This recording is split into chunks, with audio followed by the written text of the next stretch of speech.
What's up YouTube? In this video we are going to have a look at my color grading process, how to use Lumetri scopes, how to check your skin tones, and some advanced color grading techniques like mask tracking. Alright, and now I'm going to show you a short sequence that we are going to color grade.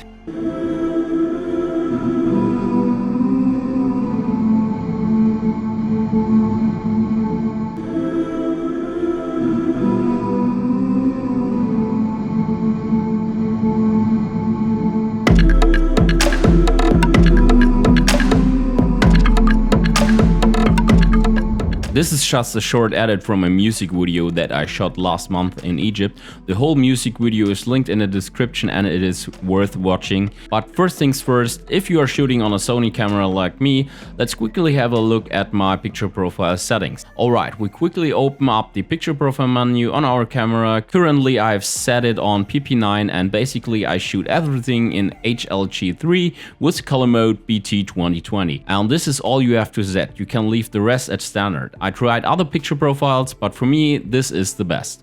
One more tip, white balance is also very important for the final look that you are going to achieve. So when I'm shooting outdoors, I mostly set my white balance to 5500 Kelvin, which fits most of the daylight scenarios. Now let's jump into Premiere Pro. So here you can see the sequence from the beginning ungraded, and now we are going to grade it step by step. First thing I like to do is I will apply an adjustment layer over the footage. If you don't have created one already, simply click on New Adjustment Layer and we drag it all over our footage. Now, before I start doing anything else, I apply one of my own LUTs to the footage. This will already give me a very good starting point, how the final footage will look like, and from there on I'm doing all the small adjustments. To apply your LUT on the footage, simply go inside the Lumetri color panel onto the Creative tab, and there you have the look, and click on that, and then you can browse on your computer for the LUT that you want to use. By the way, my LUTs are linked in the description. I would appreciate any support, but of course you can use your own LUTs or any other LUT that you like, but I would highly recommend you to use them because they are a simple time saver. For this edit, because it was shot in the desert in the afternoon right before sunset, I want to give the image a warm sunny look, so I choose my warm sunset LUT. My LUTs are basically designed for Sony HLG profiles, but they will also work with any other flat picture profile from any camera. And the Lumetri scopes, you can either click on the workspace color or activate them via the window menu. Now we are going to have a look at the first clip and the Lumetri scopes and why they are important for color grading. If you look at the scopes, they have a scale from 0 to 100. So at 0 there are our blacks and at 100 there are our highlights. And with the grading we are trying to balance the footage in between those values. A good looking image has some highlights and shadows that are slightly touching the 0 or 100. If there is too much stuff going on over 100, you will have blown out highlights, and the same goes for the shadow parts. Mainly it is easier to pull out shadows than recovering highlights, but you should always look at the image if it is properly exposed when shooting. As you can see on the first clip, that the whole exposure is a little bit too dark, so we need to punch the exposure a little bit up so the highlights are barely touching the 100 mark. And what you can also see that the midtones are also stretching out, which is what we want to achieve. For the next clip you can see right away that the highlights are a little bit blown out, but this is totally okay because the sun is in the frame and it is nearly impossible to correctly expose for the sun and the foreground at the same time. So for this one I expose for the foreground, and now we are giving the image a little bit more contrast. I also like to make the sun pop out a little bit more, so we increase the highlights and the exposure a little bit, and we turn down the shadows to increase the contrast. Going for the next clip, this exposure is similar to the first clip. To save time, you can simply right click on a clip that already has some adjustments on it, copy them and paste the attributes onto the new clip. To make the video a little bit shorter, I will speed up some parts, but for them I basically made nothing else than adjusting the basic correction, so the image will get a little bit more contrast and looks evenly exposed. Now we come to a very interesting technique. I bet not many of you have ever tried that before, but you can also adjust some specific parts in the video with mask tracking. For the next clip, first thing that we do are the basic corrections to adjust the whole image. So exposure, contrast, shadows, highlights. Nothing special until now. Now we are creating a mask and drag that to the person. Because this clip has some speed ramps, we first need to nest that clip so the mask tracker is working correctly. Then, because the person is only seen at the end of the clip, we need to track the mask backwards. So we go into our effects control panel and we search for the Lumetri color. Then we drag the Lumetri color on our nested clip.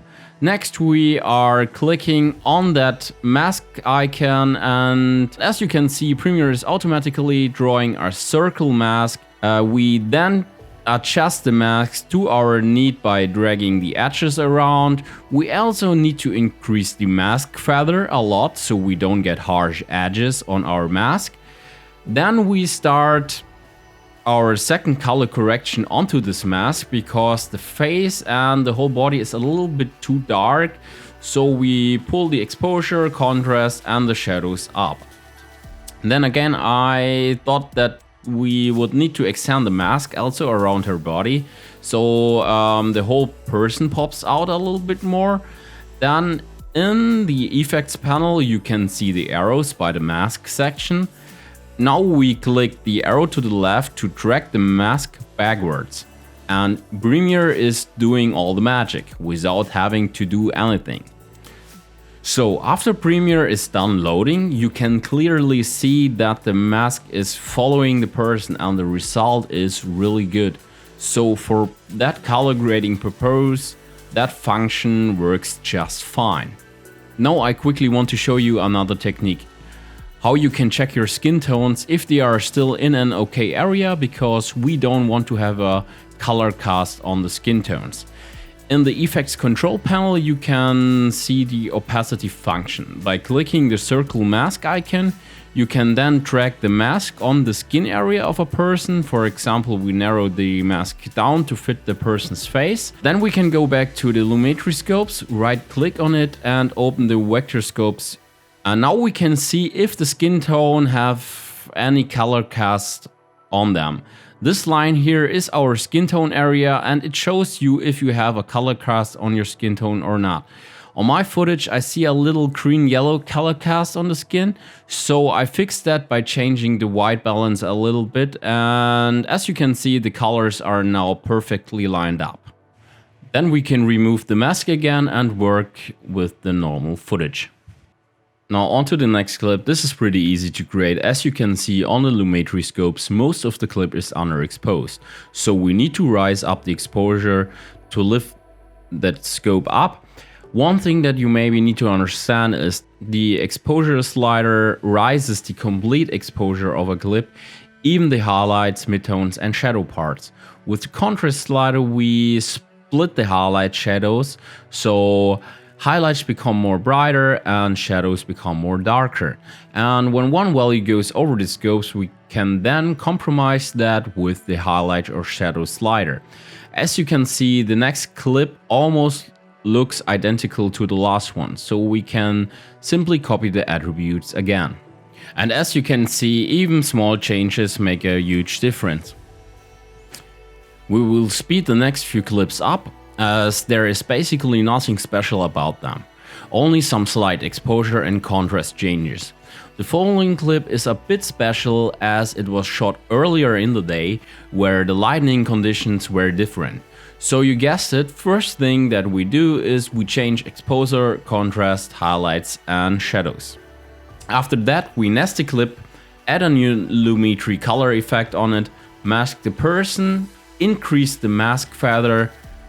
We lift up the exposure to make the person pop out from the background, and then we track the mask again, this time also backwards.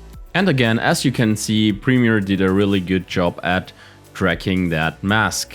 Somehow on this clip there is a slight color cast on it, so we start to draw a mask on her skin area again, add a second Lumetri color panel and try to bring the skin tones back in place. When finished deleting the mask, oh hello, here is the future me. And after I added this tutorial, I didn't like something about the outcome of this created clip. So I had to redo the first step after the LUT was applied, and that is changing the exposure, contrast, highlights and shadows. But everything else is still the same. Now to sum everything up that we did on this clip, first of course we applied the LUT to the footage, then we changed the exposure and contrast values, after that we did the mask tracking, and then we removed the color cast. I don't want this tutorial to last forever, so these are the essential steps of my color grading process.